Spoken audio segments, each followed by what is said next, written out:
the last 7 fasts, we don't even greet one another. It's called Sheila Shalom. We're like people who have been censured to Hashem. Therefore, when we see one another in the street, we don't even acknowledge one another by offering some type of salutation. Even, therefore, this is the law on Tisha B'Av. Tisha B'Av, you see, we are not permitted to say Shalom Aleichem. Shalom, you're not permitted. It's best not even say good morning. And if somebody does, similar what the Gemara is going to say now, you respond in a, like, not as you normally respond, not with the same level of enthusiasm. Okay, let's see. Ub'shei l'shalom. Toner Rabbona, Chaverim ein shei l'shalom b'neim. Among Talmidei Chachomim or Chaverim, it's a classification of Jew. There's no acknowledgement among one another during these fast time day periods. What about Amoretz Sholin? What about the Amoretz who offers his greeting to you? Ma'azir Lahem b'sofer Rafa. You respond.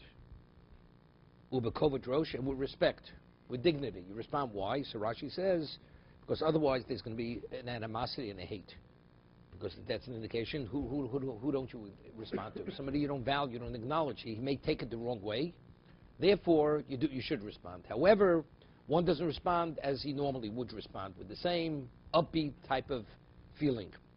Sofer Rafa, soft-spoken, b'kovod rosh, with like a dignity, with a seriousness. And on these days, a person sits like an ovel, like a person sitting mourning.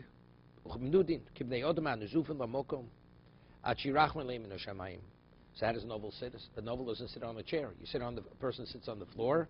Also, his head is covered, like a person's an oval or a person's been excommunicated, meaning he's in a serious state. A person of special status is not permitted to prostrate himself.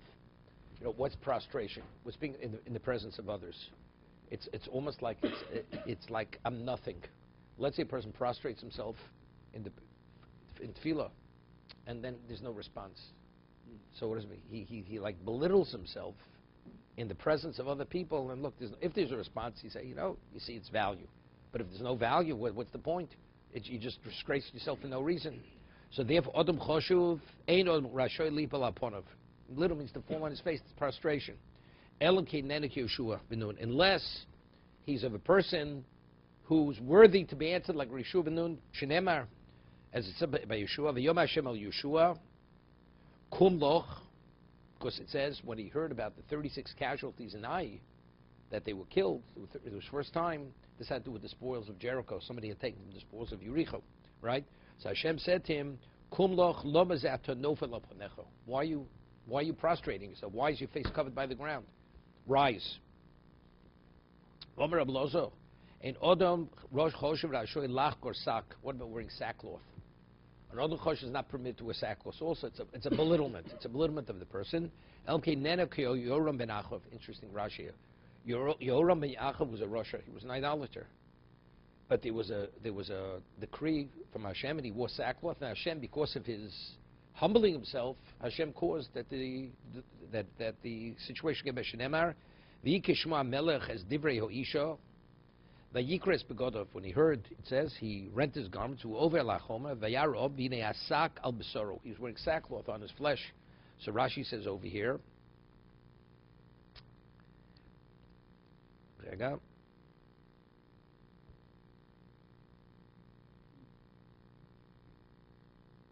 He says 3 lines at the bottom. Yodin hein shenene kehoyorim. Who's this Yorim? Yoram Rosh Oyo. He was an evil man.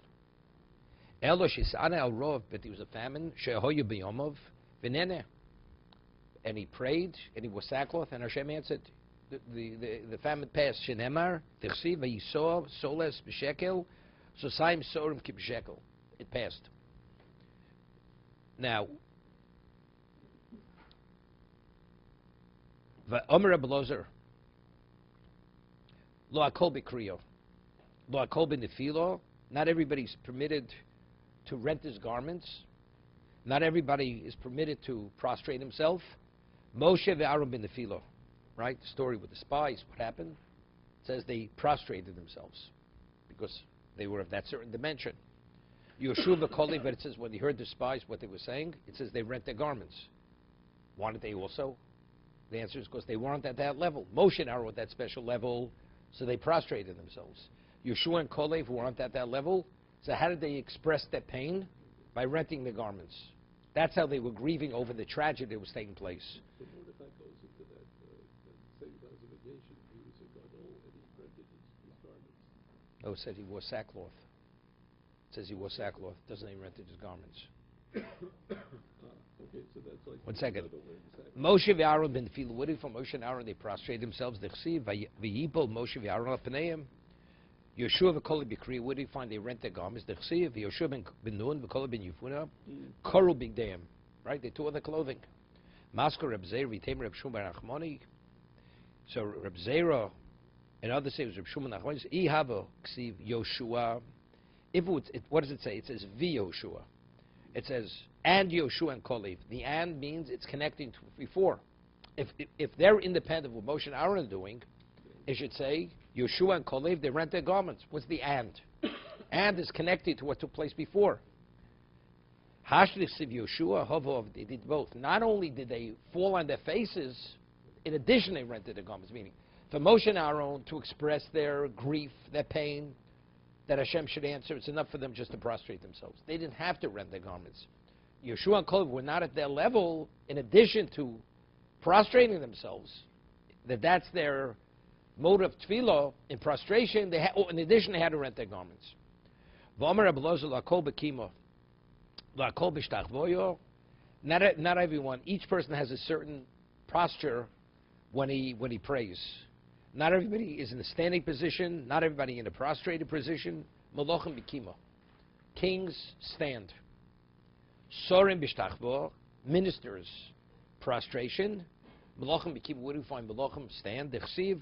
Kama Hashem Gol Yisrael Kadosho. This is Hashem Go, who's the Redeemer of Israel, had said. Livzo nefesh limisoiv goy le'eved moshlim malachim yiru. At the end of time, when we're going to have the Gula, the kings of the nations, what are they going to see? They're going to see the Gula, us being experiencing Gula. So it says the kings, it says, Moshlim, Melochim, Yiru, V'kabu. When they see our salvation, the Jew, they're going to stand. The king's going to stand. Sorim, when they see the Jew, the ministers, Vishtach, they're going to prostrate themselves. So the king, in what way will he acknowledge the special of the Jew? By standing. King stands for nobody. For the Jew, he will stand at the end of time. The minister will be prostrate himself before the Jew. Okay? Obama, I don't need him prostrate himself. Let him prostrate himself before the Sheikh in Saudi Arabia. Right? Let him prostrate himself over there. Whatever. Comment, yeah. Nefesh l'Mesayiv goy le'eved moshlim melochim yiru v'kamu. It says the kings will see and they will stand. Sorim v'ishtachvoy. What do we say? Ministers will prostrate. Dechsiv sorim v'ishtachvu. Maskul Reb Zera v'itema Reb Shmuel v'Rachmani. Reb Zera asked others. It was Reb Shmuel v'Achiv. Yavik said v'sorim yishtachvu. If it would say and the ministers will bow themselves kedchamet. Hashdechsiv sorim yishtachvu. It's a sorim v'yishtachvu. Right? So it means sorim is similar to what before, and in addition to standing, they're going to stand and prostrate themselves. Havav meaning they will stand out of respect. You know, you're sitting, they stand, and then they prostrate themselves, the ministers.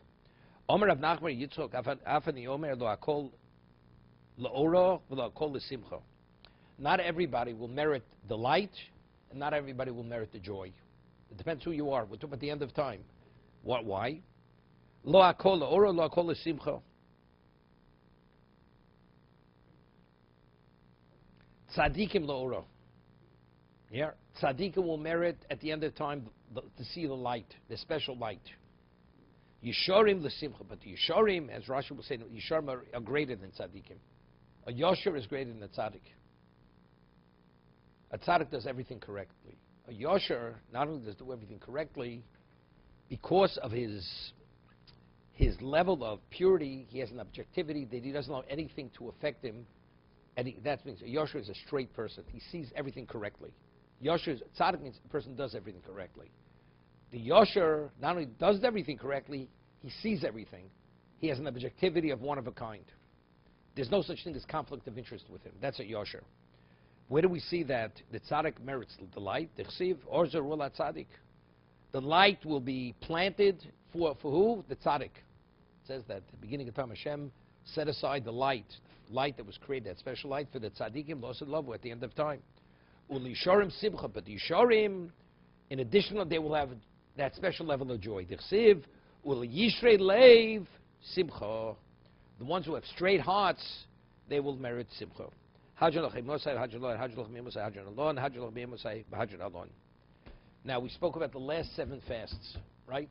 Last 7 fasts are the most serious fasts. What don't you do? It's a 24-hour fast minimally, 5 hours of deprivation, 1 doesn't work.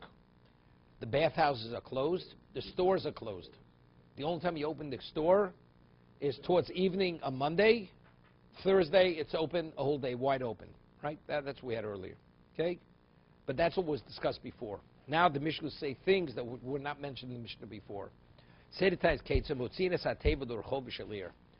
the Aron Kodesh out into the street, into the public street. Okay? As Rashi cites the Gemara, the Mishnah says in Megillah, if you sell, we always say Malim Kodesh Lo Meridin. Norman, if you sell a pair of tefillin, you're not permitted to buy a Navi. If you sell a Sefer Torah, you can't diminish the Kedusha, you can only advance it. You sell a Navi, you can buy a Sefer Torah. Because the sanctity of a Navi is less than the Sefer Torah. But if you sell a Sefer Torah, you can't buy a Navi because you're diminishing. What about if you sell a base medrash? A location which there's a study, you cannot buy a shul. Because a shul, Kedusha's Beis HaKnesses, is less than the Kedusha of a base medrash where you study Torah. Okay? So it says, what about if you sell a street? You have a street, public street, it's owned by the community, and they want to sell it. The proceeds of that money, could they use it for anything they want? Mar says, no. The street has Kedusha. So, what kind of Kedusha? Of course, if there should be a tragedy and they have to fast, and since they put the Aron Kodesh in the street, so the street becomes the location of Tefillah. The Aron Kodesh, therefore the street has some degree of sanctity. Therefore, no. In anticipation. No, because factually, over time, there are times that Aron Kodesh was there. The street was used as that location where the Aron Kodesh was. No, that's called Hasmana. If you only designate some, designation is not enough. It has to actually be utilized for that, right? So, Motzinas Ateva Dorchov Shalir Vinosni Efer Makler Al Ateva. They take ash and they put ash on top of the Aron Kodesh, which is disgracing. It's a disgrace. That means it's really bad times. Uberosha Nosi, Berosha Bezdin. And also you put ash on the Nosi and the head of the Bezdin. So there, they don't put ash on their own heads. It's much more degrading when you put ash on somebody else, puts ash on your head. You put ash on your own, that's one thing. But ash on somebody else's head, it's much more degrading. So the Nosi and the Bezdin, somebody else puts ash. And each person puts on his own head, his own ash.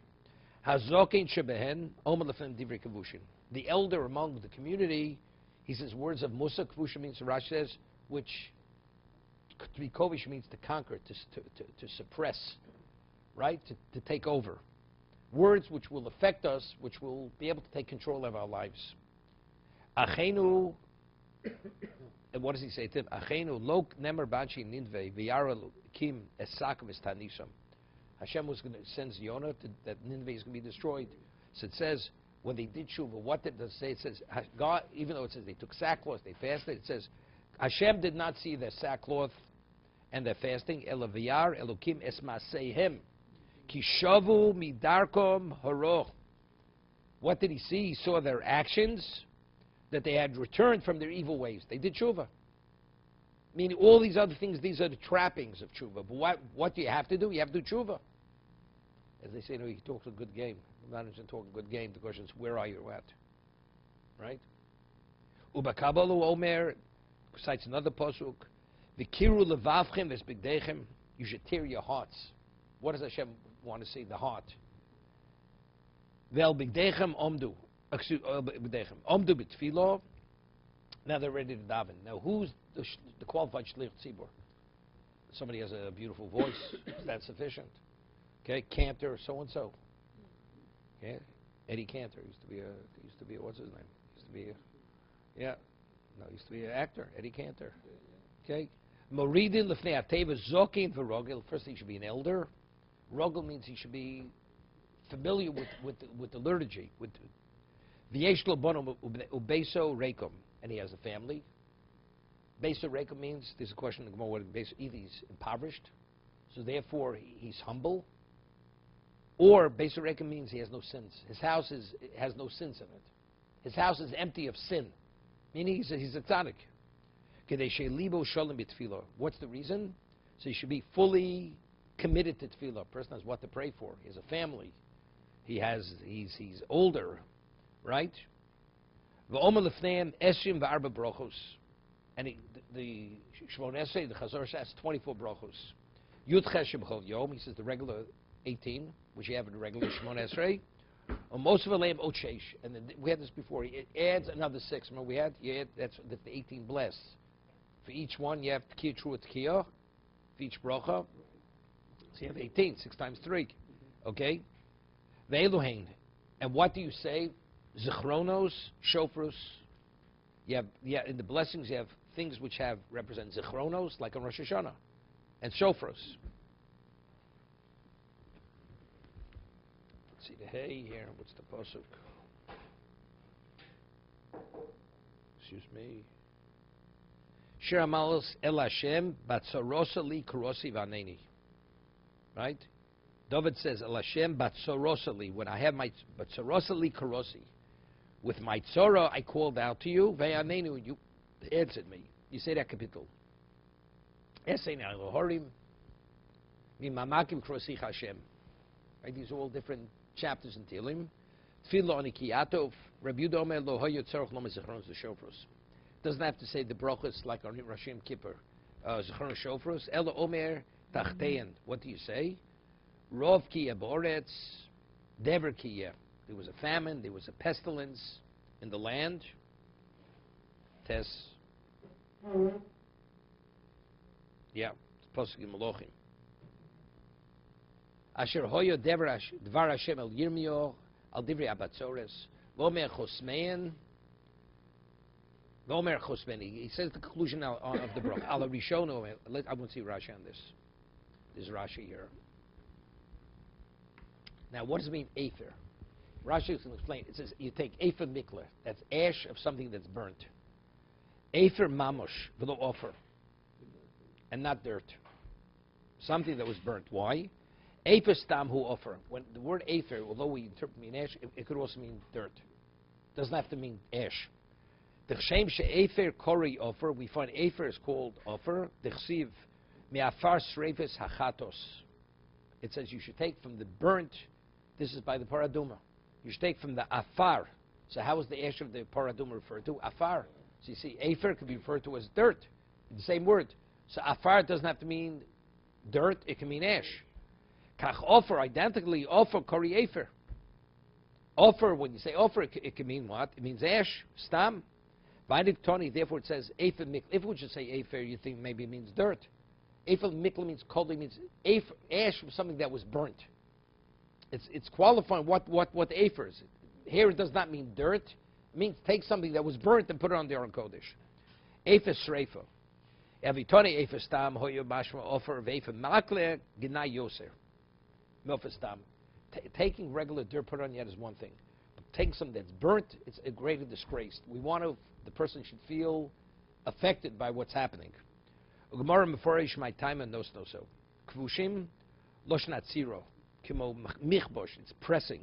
Shekovshim es levovos. He conquers their hearts. Words that take control of their hearts. La'ziram lemutav, that they should return to the good path. Ve'elim divrei kvushin achenu b'Kabbalah. Okay. So now he's interesting. Both pasuk, one pasuk which is cited over here, which he tells him is a pasuk by Ninta in Yonah, and the other pasuk is a pasuk in where is the next? Vayar el kim es masem shov, right? That it's the kabel v'karu levavchem Vel bedechem. Val bedechem. Dalit. Second. Kiru levavchem. Val bigdechem. V'shuva la'Hashem lokechem. Kichan racham hukel. Right? It's a pasuk in Yoel. So the question is, they're both Navi. Why is one referred to as, he quotes the first pasuk, and it says in Kabbalah. I mean, they're both Nevi'im. They're both Nevi'im. The first, Yonah is Navi and Yoel is Navi. So why is one referred to as Kabbalah? So Rashi speaks about this. Sha'Navi mitzav Yisrael v'ikshetosus. Man dehu maishno ba'ikro dechsiv b'Yonah. It says in Yonah it's v'yar lokim es v'aseim. V'lokorli divrei Kabbalah. Yonah is not referred to as words of Kabbalah. U'ba'ikro d'v'kor levavchem, which is a pasuk in Yoel, korli Kabbalah. That's Tosa's question. If they're both in Navi and prophets, why does he refer to one as Kabbalah and the other one not as Kabbalah? U'parak, so he answers, Iu parak iu kol mokum sha'Navi mitzav u'modio mazir Yisrael. Whenever the Navi is giving a dictate and he's forewarning them, that's called Kabbalah. When the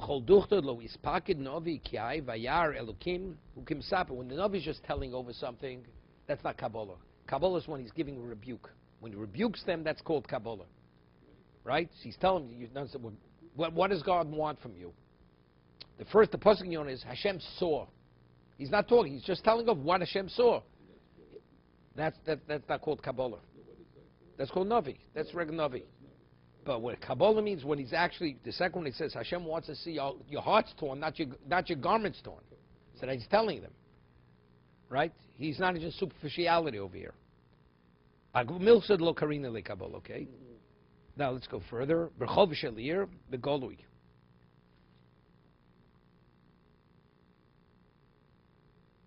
Now he says,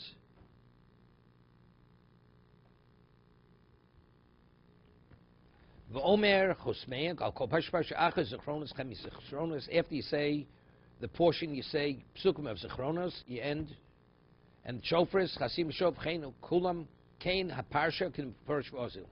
Al Rishona, now we're holding in the Mishnah. Al Rishona, okay? In the Mishnah over here.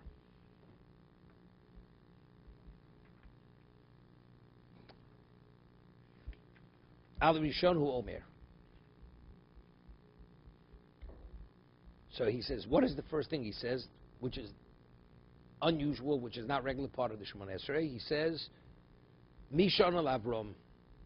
That he says in Gol Yisrael. Gol Yisrael is not the beginning of the Shemon Esrei, right? By Gol Yisrael, he would start saying the lengthy, this adding. At that point, Al Ashniyo Zui Broch Rishon Shel Sheish Brochos. Let's see. Al Rishona Omer. What does he say by the Rishona? When he gets to Gol Yisrael, what does he say? Mishon Lavrom Haramriyu Huyana Eschem V'Yishma B'Kol Tzakosechem Tzakaschem Hayom Hazeh Brochat Hashem Gol Yisrael. So the bracha hasn't been changed, right? This is the bracha Gol Yisrael, except he adds the Mishona, who answered Avram Haramriyu. He should answer you Brochat Hashem Gol Yisrael. Al Ashniyo. So now Rashi says, what Shniya? Zui Broch Rishon. Now this Shniya doesn't mean, it's not we're adding to the bracha. This is one of the 6 brachos that we're adding to the Shemon Esrei. Rashi says, okay, who Omer, Mishon Avosenu al Yamsuf, the one who answered our forefathers Yamsuf, who Yana Eschem, Ushma Kotzak, Osechem Hayom Azer. Now, you see the conclusion, Brochat Hashem, Zocher HaNishkochos. So, Zocher HaNishkochos is not a bracha in Shemon Esrei. This is the first of the 6 that's being added to the Shemon Esrei. Okay? Al Ashlishis, the third, who Am Bishona es Yeshua begilgul v'yana eschem v'yishma kotzak. Zeh Baruch Hashem shomea truo. This again, this is the second of the 6th, which we're adding to Shemon Esrei. Al Revius Omer Bishona es Shmuel b'mitzvah hu yana eschem v'yishma kotzak oschem zeh Baruch Hashem shomea tzoko. Okay, that's again, this is an addition bracha. Al Chamishis hu Omer Mishona es Eloyo b'hara Karmel. Yana Eschem v'yishma kol tzakoschem hazeh yom hazeh baruch Hashem shomea tefilo. But this is not the shomea tefilo which is before the ritzei. Al hashishis hu Omer mishona es Yonah mimei adogo hu yana es, the one who answered Yonah from the inside of the fish hu yana Eschem v'yishma kol tzakoschem baruch Hashem ha'oneh beis soro. Now, ala shviyas uomer. What is it on the second? This is the sixth bracha. Mishon es David v'Shlomo beno B'Yishlayim hu yana eschem v'yishma kotzachosem ezer bracha to Hashem v'rachem ala oretz. Okay, these are the six brachas which you add. So you start adding from after Gol Yisrael, you add the sixth, then you continue in the Shemon Esrei. So you continue Rafa'inu. Gol Yisrael, I mean, on the regular Tan Tzibur, the Shlich Tzibur, where does he add the bracha? We said before. Shlich Tzibur adds the bracha to indicate they're fasting. The Anenu is between Goel and Rofei. So the six brachas that we're adding, we conclude Gol Yisrael, and then we say the six brachas, these particular six brachas, then we continue Rafa'inu until the regular way. Okay?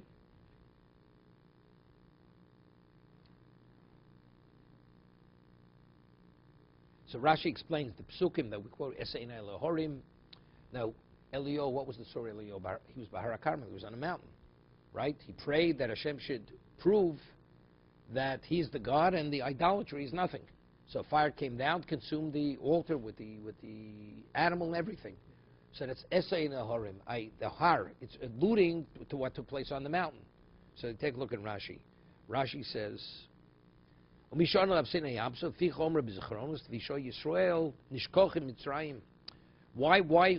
we say Mishana as Abseim Yamsuf? Why is that Zichronos to be remembered?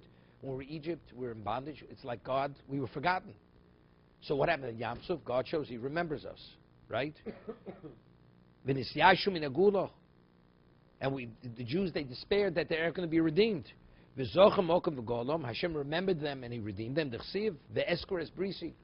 What does Hashem say? When He heard their outcries, it says, I will remember my covenant. Shofar su omer, misha'ona es Yeshua ba'al Gilgal. Why shofars have to do with Yeshua? Because how was Yericho conquered? Jericho? With shofar. Fisha'onena b'shofars b'Yericho. Ve'lo bar Carmel, keneged esahina alohorim, v'chekulam, v'ina mizmorim. So the kapitlach and Tilim, the chaps Tilim, reflect exactly what we're talking about. Nene bar Carmel, mein esahina alohorim, shmul b'mitzvah, mayin mein El Hashem Batzarosali. Me'adogo. Where was Yonah when he was answered? He was that in the depths of tragedy. He was confined to the inside of a fish. This is Mamakim Kurasich Hashem. I called you from the depths. Right? He was in the depths. Kurasich Hashem V'ata Beis Sorosh Kingsi V'Yonah Kurasich V'Tzoro Shmuel V'Yizak Al Hashem Al Hashvius. David, there was a famine in David's time. Sholashon, 3 years.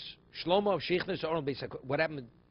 Right when the Gemara says the Gemara says in Shabbos when Shlomo built the Beis Hamikdash, the gates to the Holy of Holies closed; they wouldn't open, and that's when David was vindicated that he was accused that he committed adultery.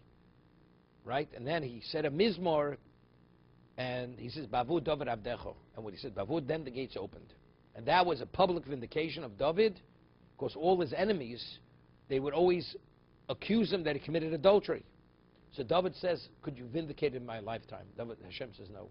In your lifetime you'll not be vindicated. After your lifetime you'll be vindicated through your son.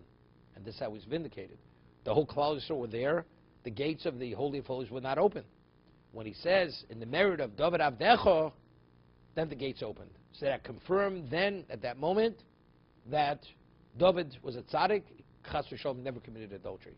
Because factually, Bathsheba, she was a divorced woman. Because her husband had given her a get before he went out to the front. Okay?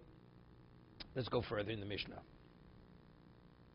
Maser b'mei Rab Chalafta Rab Chananya ben Trajo. There was an incident at the time of Rab Chalafta and Rab Chananya ben Trajo. She'ofer echod lefnei ateva. This person went over to the Omud.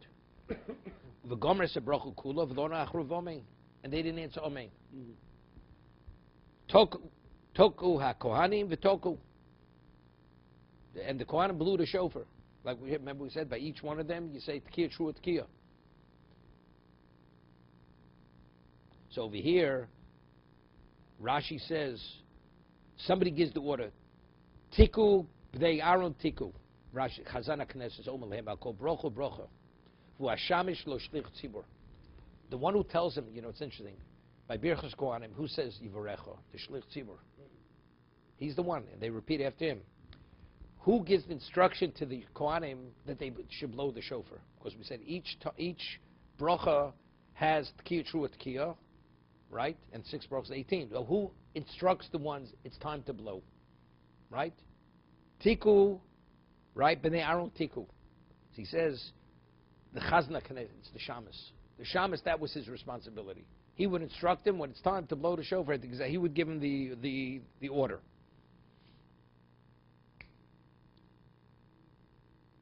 What's the aleph? The going over here. 1 second. Vitiku. Yeah. Chochlom Tiku. Tiku HaKohanim. Tiku. He takes out the vav. There was a Kohanim, blow. It doesn't, otherwise it's read vitoku. He gave the instruction and they blew. No, he would say, blow Kohanim, blow, like to emphasize the importance they have to blow. Mishon es Avram Avinu bar Miriu hiyan eschem v'yishva kol tzakaschem hayom hazeh hariu b'nei Aaron hariu.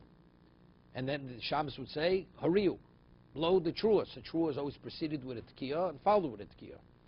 Mishon es avosini yamsuf huyan eschem v'yishva kol tzakaschem hayom hazeh uchshebod dover etzel chachom amru lo hayinu nogin kein. He says, that they didn't answer Amen, we didn't conduct ourselves. We answer Amen. After each bracha, we answer Amen. Elo b'shar mizrach barabayis. Only in the Beis Hamikdash, they didn't answer Amen. Because Beis Hamikdash, they used to say Baruch Shem Kvod Malchus Olam Ved. They didn't say Amen. Okay? He says, Kloma b'zman shvis l'ishkayim shemispalem barabayis nechtosim derech shar mizrach. The Jews will go through the eastern gate. Lefish loyo onin Amen b'mikdash kedaminu b'gemara. As the Gemara will say, he's incorrect. Doesn't, when it says we didn't conduct ourselves, Tkiyah, we had a Tkiyah. Even in the shul on a fast day, you have these 6 brachas. Each bracha, you have Tkiyah, Trua, Tkiyah. When they said we didn't conduct ourselves that way, it means we said Amen. In the Beis Hamikdash, that's the only location you don't say Amen. So he said what they did wasn't the correct thing. What they did, that they didn't answer Amen. Okay. Now we had this mentioned before. The Mishma, the ones who officiated in the Beis Hamikdash, although they were fasting, others were fasting, they did not fast. They would just start the fast, they would not complete the fast.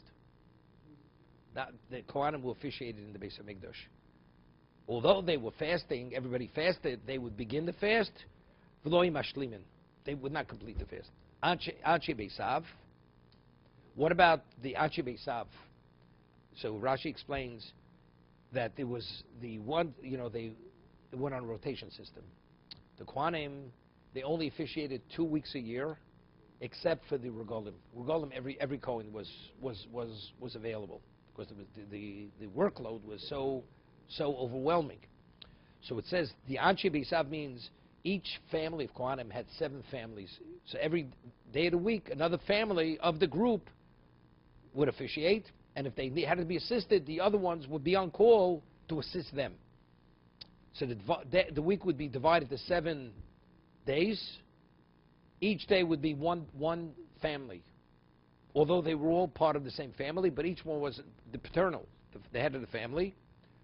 They wouldn't fast whatsoever. Okay? This is speaking about the first fasts. The first one, everybody fasts, as we said, the Anshe Mishmar started the fast, did not complete the fast. The one actually was officiating didn't fast whatsoever because of the workload. He needed his energy. Sholosh Shnios. What about the second 3 fasts? What are the second 3 fasts? This is already 24-hour fast. You don't go to the bathhouse, and Melacha is not permitted. That's the second 3 fasts. It's much more serious. Then the Achi Mishma Misanin. They start the fast, they have to finish it. Because they're not the actual ones who are officiating, right? They're only there to assist the other ones if they need help. Va'achi Beisav, what about the ones who are actually officiating? So they need their energy. So before we said the first 3 fasts, they didn't fast whatsoever. It's getting more serious. Misanim, they start the fast, but they don't complete the fast. What about Sheva Achrons? What about the last 7 fasts? It's really serious. Here we close down the stores, right? And you don't greet one another. It's very serious. Elu misanin umashlim de Rabbi Yeshua. Yeshua says, whether you're officiating, even if you're officiating, you have to complete the fast. Because of the seriousness of the nature, everybody has to complete the fast. Okay? Chum omrim, that's Rabbi Yeshua. Chum omrim say no. Sholosh Taanis Rishon was Evel Elo Masana Klau. The first three fasts, the Anshe Mishmar didn't even stop. Nobody fasted. Not the Anshe Mishmar and not the ones who were officiating. Sholosh Shni is the second three fasts, which was more serious. Anshe Mishmar Misanin. The people who are, it's their week, they would fast. Lo Mashlimin. Anshe Beisav Lo Masana Klau. But the ones who were officiating, actually, they didn't fast whatsoever. What about the last seven? Sheva Achronos, Achi Mishum Misani Umashlimos. The people who are part of the group for the week, they fast, they must complete it. Achi Beis Av, Misanim Velo Mishlimit. This is even the last seven fasts. Yeah, the Chachamim are much more lenient. That even though it's the ultimate level of seriousness, the ones who officiate, they need their energy. They start fasting, but they don't complete the fast. This is only to show that they're part of the group. But in actuality, they don't have to finish the fast. Anshe Mishmar, okay, now a new thing. What about drinking wine? They're on call. You have the Kohen that officiates, then you have the Anshe Mishmar that if the family needs assistance, they call in extras. Now, a Kohen who drinks wine is not qualified to officiate. So the people of the Beis Avitz, they can't drink that wine that day, correct? Because they're responsible. They have to officiate. What about the Anshe Mishmar? Are they permitted to drink wine? The on-call people. On-call. Right? Anshe Mishmar Mutar and Lishtos Yayin Baleilos. The workload of the day was much more than the workload at night. Right? The main workload was the daytime. So even if they're going to call you for assistance, no, it would be during the daytime. The nighttime, it's unlikely. Therefore, you want to drink wine at night, you could have your nightcap before you go to sleep. No. That they will put on at nighttime. No. They could put that at night. The blood had to be sprinkled before Shkia. But the limbs and the fats, whatever they put on during the day, but whatever they did, they put it on nighttime. So because the workload was much less, the likelihood of them being called up was very unlikely. That's avoda. That's officiating. That's avoda. A Kohen who drank wine, he's not qualified to do that. Okay? Right. Except the difference is if you sprinkle one, if you first drink wine, what's the halacha if you don't sacrifice the fats and limbs? It's still a valid korban. It's just it's enhanced if you do. So even if the nighttime it's not valid, it's still the korban still has value. Because after sprinkling, the korban is a valid korban. Okay? So Anshe Mishmar Mutar Lishtos Yayin Beleilos. They're permitted to drink wine at nighttime, Avalo Bayomim. Why? Because since they're on call, right? Anshe Beisav. What about the ones who are actually, it's their day. It's their day to officiate. Right? Lo Bayom V'lai. They're not permitted because it's their responsibility to officiate even at nighttime. Even though the workload is not that much, but it's not your on call. I mean, here you're supposed to be there. Anshe Mishmar, Anshe Maimid. Okay, now, Anshe Mishmar, Anshe Maimid. So Rashi says, every korban, when a person brought his own, let's say you bring a personal korban, you have to be present when your korban is brought. You have to be in the sanctuary if you're able to, if you're not contaminated. You should be there. What about a korban tzibur? Every korban tzibur had a representation. Klaus was comprised of Kohanim, Leviim, Yisraelim. You had a representation of 3 Jews. A Kohen, a Levi, and Yisrael. Because the communal offering represents the whole Klal Yisrael. So that's called Maimud. Okay? Anshe Mish, Anshe Maimud. The members of the Mishmar, that's the group that officiates for the week. Anshe Maimud, people who are chosen to be in Yerushalayim during the week to represent Klal Yisrael, to stand by when the korban was brought. Asur l'saper. Umachabes. That we don't permit them to take haircuts or to wash their clothing. Why? Because they have to be there. They can't be, I'll take out a break, I'll go take a haircut. No. They have to be there. Okay? Rashi says, you want to take a haircut, take it before you arrive. Right now, the time before Gemara, okay? What about Chamishi? What about it comes Thursday? Thursday's already Erev Shabbos. Mutorin min nekvara Shabbos. We allow them to take the break, to take the haircut, to become groomed and launder clothing. Kol hakosub Megillas Taanis. Megillas Taanis, those were all the various holidays which were legislated those days for different events. Right? Today we don't have Megillas Taanis any longer. Okay? Hanukkah is mentioned in Megillas Taanis. Hanukkah is, right, we observe, but any other holiday other than Hanukkah we don't have. So it says, whatever it says in Megillah says, lemispid, that one is not permitted to say eulogy on those days. Whatever, later we'll discuss different events that happen. And they declare it as a holiday. So whenever it says Megillah Taanis lemispid, you're not permitted to say hesped. Lefon of osur, lachrav mutter. Erev this Yom Tiv, Erev Yom Tiv, on the day for sure they weren't permitted to say. But even Erev that holiday, what about Isru Chag? We have Isru Chag, the day after Yom Tif. There was no Isru Chag regarding eulogy.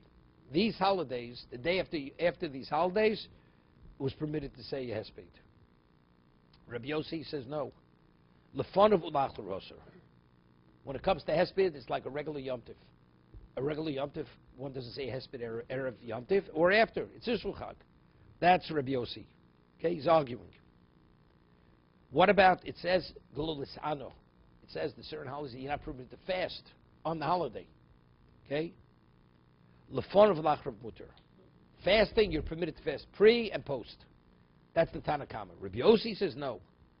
So he's always one step up in stringency. Tanna Kama says no, yes. He says no. Lefon of osur. Erev the holiday, you're not. Achrav mutter. Isru Chag, you can fast. So, in terms of hesped, the Tanna Kama said, Erev Yom Tov not, Isru Chag yes.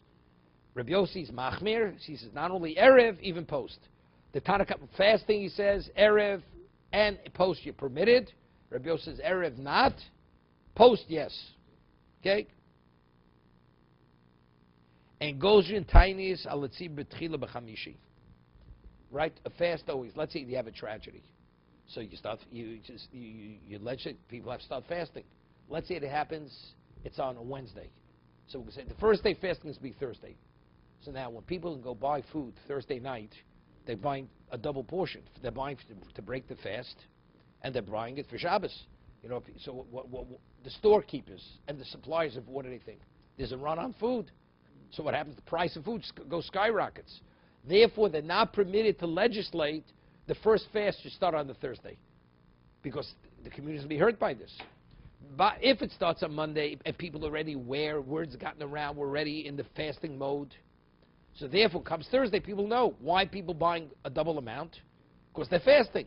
It's not because there's a shortage of food, right? But if the first day they're fasting is Thursday, since word hasn't gotten around yet that we're in the fasting mood, why people all of a sudden hoarding food? They'll be understood they're hoarding it. Must be there's a shortage of food.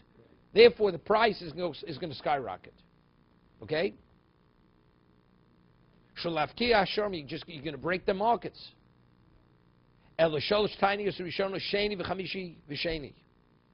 first three fasts are Monday, Thursday, Monday.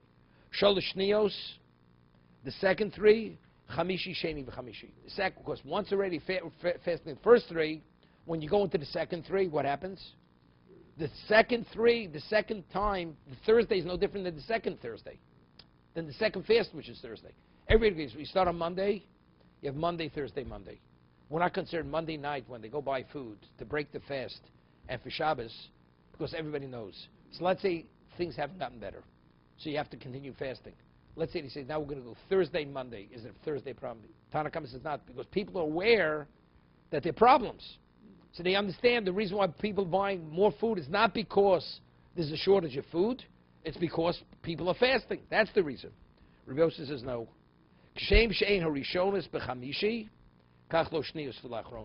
You never start a set of fasting ever on a Thursday. It's always Monday, Thursday, Monday. It's not because since word's out already, so now we could have Thursday, Monday, Thursday. And goes in Gzeir Taanis al Tzibur Rosh Chodoshim b'Chanukah b'Purim. Hear this? You can't decree that people should fast. Let's say Chanukah starts on a Monday. we're going to fast. No such thing. Hanukkah, as much as the tragedy may be a tragedy, it's like one doesn't fast on Shabbos. You don't fast on Shabbos. These rabbinical holidays, you don't fast. Hanukkah and Purim, Rosh Chodesh, not. V'mischilu, ein mafsikin divrei Reb Gamliel. You hear this? What about they started to fast on Monday, which was before Hanukkah, and Thursday is Hanukkah? Do you fast on Hanukkah or Purim? Yes. Once you start fasting, the fasting is in motion for Monday, even though the following Thursday or Monday falls out on Hanukkah or Purim, you fast. That's Reb Gamliel. Omer Reb Meir, Afal Pi Shomer Reb Gamliel, Ein Mafsikin, Moda Yeshem Mashlimin. You hear this? He says, even though he says you continue fasting, but even he agrees to acknowledge that the day is a Yom Tif, you don't complete the fast. Even Reb Meir says, even Reb Gamliel says you fast once you start on a Monday. Thursday is Hanukkah.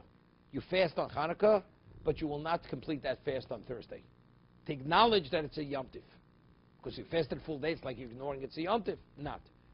You will not complete the fast. V'chein Tisha B'Av Shechalios Be'erev Shabbos.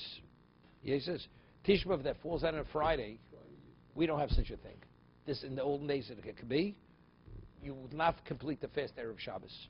Yeah? In those days, this is Rameir says, just as when Thursday, maybe the fast, you don't finish it because it's Hanukkah, you start it. But before the day's over, you break the fast. Identically, if Tisha B'Av should fall out Erev Shabbos, because it's Erev Shabbos, you don't fast. You don't go into Shabbos fasting. First, we don't. No, of course not. We don't do this because we have Asar B'Tevis. The only fast that could fall out on a Friday is Asar B'Tevis, right? The 10th of Tevis, and we fast. We fast the full day, and we go into Shabbos fasting. We go into Shabbos fasting. No. It's the day after Rosh Hashanah. No, never.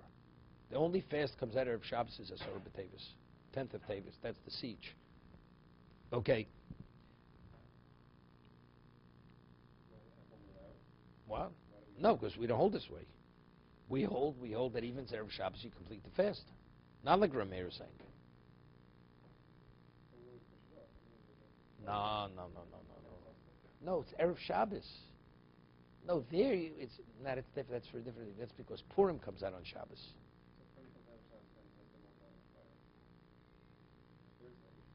No, because it's Chutzlar, it's always. The only time it could come out on Shabbos, it's only Yushalayim. It's only Tezvov. Yudal could never come out on Shabbos. Right? 14th never falls out on Shabbos. 14th could be on a Friday. It's on a Friday. Purim's on Friday. So Shabbos is Tezvov.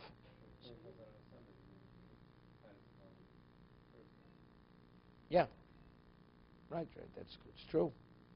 Because anyway, you can't fast on Shabbos. Shabbos you can't. No, that's over because Friday's a day where people gather. That's why. That's the reason. Once you're pushing it off the day, you can't fast on Shabbos. Nobody argues. So how far back do you push it? So you push it back to Thursday. Okay, we have just a few moments. Thursday Taanis Ketzad, right? It says, what is the water fast? Botzinas Ateva. It says, you take the Aron Kodesh into the street. Afilu b'kamaiso. So it seems to be even the first three fasts. Even the first three fasts, you take it into the street. Uraminu, sholosh tainis rishonos u'shniyos, nechnos beis haknesos mispalim, derech mispalim kol hashana. You hear this? The first 6 fasts, it says you go into shul, you pray, as you pray throughout the year. Ubesheva achronos, when do you bring the Aron Kodesh in the street? The last 7, Mosinas Ateva L'Chovo Shalir, V'nosnei F'makle Al Gabi Ateva, Brosh Hanosi, Brosh Avezdin, Kol Echad V'echad Notel, V'nosnei Al Rosho. So you see clearly from the Brisa, not as the Gemara wanted to say, that the only time you take the Aron Kodesh into the street is only the last 7. Rav Nosson Omer Afilei F'mikle Heim Mevin.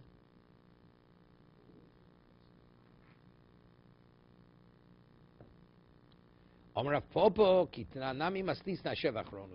says the same thing. Our Mishnah is not arguing that when it says that you bring the Aron Kodesh in the street, it's only the 7 last fasts. To be continued. Okay.